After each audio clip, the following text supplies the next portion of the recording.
अस्सलामुअलैकुम everyone, welcome to Sajid world. मैं हूं जवाद अली और आज हम पढ़ेंगे काइनेमेटिक्स फिज़िक्स के कुछ इम्पॉर्टेंट एमसीक्यूज़। तो आगे चलने से पहले अगर आप हमारे चैनल पर नए आए हैं तो चैनल को सब्सक्राइब कीजिए ताकि हर नई आने वाली वीडियो आप तक पहुंच सके। तो पहला एमसीक्यूज़ है, the branch of physics which is related with the study of motion of object is called. Physics की वो ब्रांच जिसमें हम हरकत के बारे में पढ़ते हैं उसे क्या कहते हैं? ए ऑप्शन है थर्मोडाइनमिक्स, बी मैकेनिक्स, सी जियोफिज़िक्स या डी ऑप्टिक्स।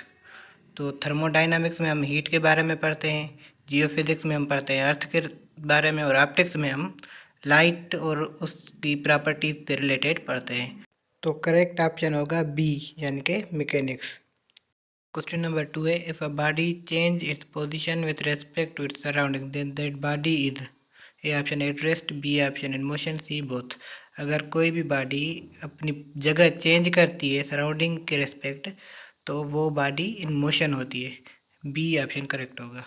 क्वेश्चन 3 है, when all point of moving body move uniformly along the same straight line such motion is called.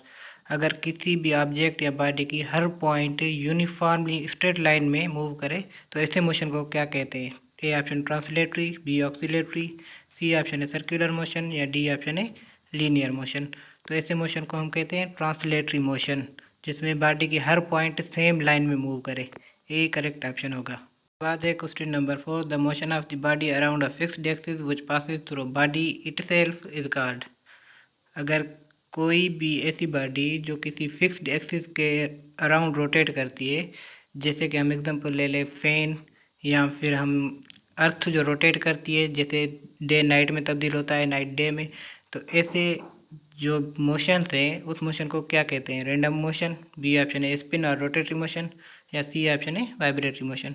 तो करेक्ट जो आंसर होगा वो होगा स्पिन और रोटेटरी मोशन। उसके बाद नंबर 5 है, back and fourth motion of a body about it's mean position is called. Back and fourth या हम कहें टू एंड फ्रो मोशन, तो ऐसे मोशन को क्या कहते हैं?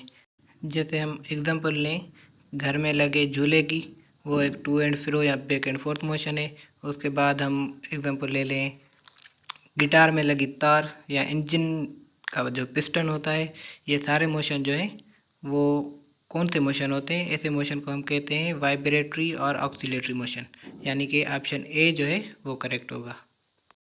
क्वेश्चन नंबर 6 है, speed of any moving object can be measured by.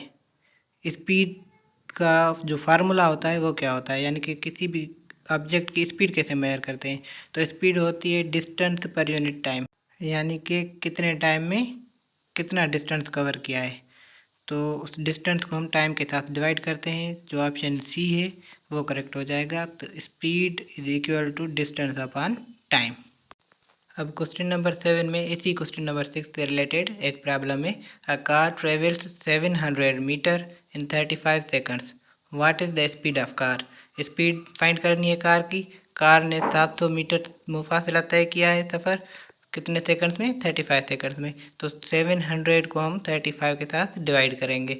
Distance का फार्मूला, स्पीड का फार्मूला होता है डिस्टेंस अपॉन टाइम।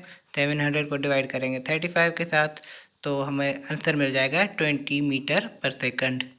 तो क्वेश्चन में मीटर तो और सेकंड मिला हुआ है तो 20 मीटर पर सेकंड होगा। अगर किलोमीटर और मिनट आवर मिला हुआ होता तो बी ऑप्शन करेक्ट होता, 20 किलोमीटर पर आवर। क्वेश्चन नंबर 8 है, rate of change of displacement with respect to time is called. तो हमने पढ़ा कि rate of change of distance per unit time, distance upon time जो होता है वो किसका फार्मूला था? स्पीड का। यहाँ पे है displacement with respect to time, यानी कि डिस्प्लेसमेंट अपॉन टाइम, तो ये हो जाएगा वेलोसिटी। डिस्टेंस स्केलर क्वांटिटी था, स्पीड भी स्केलर क्वांटिटी। यहाँ पे डिस्प्लेसमेंट वेक्टर क्वांटिटी है और वेलोसिटी भी वेक्टर क्वांटिटी है, तो करेक्ट ऑप्शन होगा बी वेलोसिटी। अब क्वेश्चन नंबर 9 है, distance of any object can be calculated by using dash formula. किसी भी ऑब्जेक्ट का डिस्टेंस फाइंड करने के लिए कौन सा फार्मूला यूज़ करते हैं? फार्मूला है टाइम इंटू स्पीड, यानी कि सी ऑप्शन करेक्ट होगा। हम टाइम कितना टाइम लगा और कितनी स्पीड से गाड़ी थी उसको आपस में मल्टीप्लाई करेंगे तो हमें डिस्टेंस मिल जाएगा। अब क्वेश्चन नंबर 10 में उसी से मुतालिक एक प्रॉब्लम है कि एक ट्रेन है जो 108 किलोमीटर फी घंटा की स्पीड से जा रही है, तो वो 2 घंटों में कितना मुफासला यानी कि कितना डिस्टेंस तय करेगी। तो distance is equal to time into speed. Time है 2 आवर्स और स्पीड है 108। तो 2 को 108 से मल्टीप्लाई करेंगे तो आंसर आ जाएगा 216 किलोमीटर, यानी कि ए ऑप्शन जो है वो करेक्ट होगा। क्वेश्चन नंबर 11 है rate of change of distance with respect to time is called. पहले हम पढ़ के आए कि rate of change of displacement with respect to time क्या था, वेलोसिटी। तो डिस्टेंस पर यूनिट टाइम है तो वो हो जाएगा स्पीड, यानी कि ए ऑप्शन करेक्ट होगा। क्वेश्चन नंबर 12 है rate of change of velocity of an object with respect to time is called. Rate of change of velocity यानी कि वेलोसिटी में कितनी चेंज आई है उसको डिवाइड करेंगे कितने टाइम में वो चेंजिंग आई है, तो उसको क्या कहते हैं। ए ऑप्शन है डिस्टेंस, बी डिस्प्लेसमेंट, सी स्पीड या डी एक्सेलरेशन। तो करेक्ट ऑप्शन होगा एक्सेलरेशन, यानी कि कोई भी गाड़ी है उसमें तेज़ी कितनी आई वो फाइंड करने के लिए हमें पहले मालूम करना होगा कि वेलोसिटी में चेंजिंग कितनी आई है, उसको डिवाइड करेंगे टाइम के साथ तो हमें मिल जाएगी एक्सेलरेशन। और एक्सेलरेशन का यूनिट होता है मीटर पर सेकंड स्क्वायर। अब आगे चलेंगे, इसी क्वेश्चन से मुतालिक ये प्रॉब्लम है जो पीछे हमने क्वेश्चन पढ़ा। अब bus start from rest and travels along a straight path. Its velocity become 15 metre per second in 5 seconds. Calculate acceleration. एक बस से जो स्टार्ट हुई है रेस्ट से, यानी कि जो उसकी इनिशियल वेलोसिटी थी वो थी 0 और 5 सेकंड्स के बाद उसकी वेलोसिटी हो गई 15 मीटर पर सेकंड। तो चेंज इन वेलोसिटी कितनी हुई 15 मीटर पर सेकंड। तो 15 को हम डिवाइड करेंगे टाइम के साथ, 15 डिवाइड बाय 5 तो आंसर आ जाएगा 3 metre per second square. Acceleration हो जाएगी 3 metre per second square. Acceleration का यूनिट मैंने पहले बताया कि मीटर पर सेकंड स्क्वायर होता है, तो ए ऑप्शन करेक्ट होगा। क्वेश्चन नंबर 14 है scalar quantities have dash and suitable unit. A option magnitude, B direction, C both A and B. तो स्केलर क्वांटिटी को मैग्नीट्यूड और सुटेबल यूनिट होता है, अगर डायरेक्शन हो तो वो वेक्टर क्वांटिटी हो जाती है। क्वेश्चन नंबर 15 है which one is a scalar quantity. A time, B force, C velocity. Force और वेलोसिटी जो है वेक्टर क्वांटिटी है और ए ऑप्शन टाइम जो है वो है स्केलर क्वांटिटी। उसके बाद है question number 16 vector quantities have dash along with magnitude and unit. मैंने आपको बताया मैग्नीट्यूड और यूनिट के साथ अगर डायरेक्शन भी हो तो वो वेक्टर क्वांटिटी होती है, यानी कि B option. Which one is a vector quantity, इनमें से कौन सी वेक्टर क्वांटिटी है। यहाँ पे जो मेस है वो स्केलर क्वांटिटी है, टाइम भी स्केलर क्वांटिटी है, और जो वेट है वो है वेक्टर क्वांटिटी। वेट और मेस में डिफरेंस क्या है। हम जो मेजर करते हैं, कोई भी शख्स कहे कि मेरा वेट वज़न 50 किलो है तो वो उसका मेस होता है ना कि वेट। वेट होता है कि हमें जो अर्थ है वो कितना खींच रही है, पुल कर रही है, यानी कि जो फोर्स ऑफ ग्रेविटी होता है उसे हम वेट कहते हैं। वेट एक वेक्टर क्वांटिटी है जिसका यूनिट न्यूटन होता है। अगर किसी भी शख्स का वज़न जो है 50 किलो है तो वेट होता है is equal to M into G, यानी कि मेस को हम ग्रेविटी के साथ मल्टीप्लाई करेंगे। मेस हो गया 50, मल्टीप्लाई करेंगे 9.8 के साथ तो जो आंसर आ जाएगा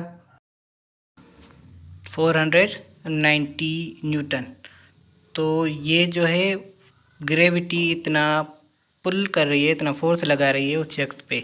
अब ये वेट जो है हर जगह, यानी कि अगर मून पे जाएंगे तो कम हो जाएगा, जुपिटर पे जाएंगे तो इंक्रीज हो जाएगा, लेकिन जो मेस है 50 kg वो हर जगह सेम रहता है।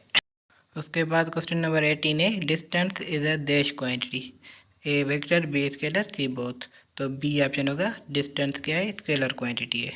क्वेश्चन नंबर 19 है shortest distance between 2 point is called. किसी भी 2 पॉइंट के दरमियान जो शार्टेस्ट डिस्टेंस होता है उसको हम कहते हैं डिस्प्लेसमेंट, यानी कि C option. The value of G gravity. Small G का जो वैल्यू होता है वो होता है 9.8 metre per second square. Gravity का unit metre per second square होता है, सेम एज एक्सेलरेशन। तो 9.8 मीटर पर सेकंड है सी ऑप्शन, तो वो नहीं होगा, होगा 9.8 मीटर पर सेकंड स्क्वायर, यानी कि बी ऑप्शन। अगर यहाँ पे 10 मीटर पर सेकंड स्क्वायर हो तो वो भी करेक्ट हो सकता है अगर 9.8 ना हो तो। उसके बाद क्वेश्चन नंबर 22 है calculate the acceleration of bus that speed up from 20 metre per second to 40 metre per second in 8 seconds. अब ये फार्मूला हम पीछे पढ़ के आए हैं कि एक्सेलरेशन क्या होती है, चेंज इन वेलोसिटी पर यूनिट टाइम। वेलोसिटी में कितनी चेंजिंग आई है, 20 मीटर से हो गई है 40 मीटर पर सेकंड। तो 20 मीटर पर सेकंड की चेंजिंग आई कितने टाइम में, उससे डिवाइड करेंगे, यानी कि 8 सेकंड में 20 को हम डिवाइड करेंगे 8 के साथ तो आंसर आ जाएगा 2.5 मीटर पर सेकंड स्क्वायर, यानी कि जो ऑप्शन है ए वो करेक्ट होगा। उसके बाद है what is SI unit of acceleration. जिसने हमारी पिछली वीडियो नहीं देखी फर्स्ट चैप्टर की तो वो देख ले, उसमें मैंने सारे यूनिट पढ़ाए हुए हैं। एक्सेलरेशन का यूनिट होगा B metre per second square. उसके बाद है what is SI unit of velocity. Velocity का एसआई यूनिट क्या होगा, A newton metre, B metre per second, C metre per second square. तो बी ऑप्शन होगा metre per second. Which one of the following is true about distance and displacement. Distance और displacement के बारे में कौन सी स्टेटमेंट सही है। A distance is scalar quantity while displacement is a vector quantity.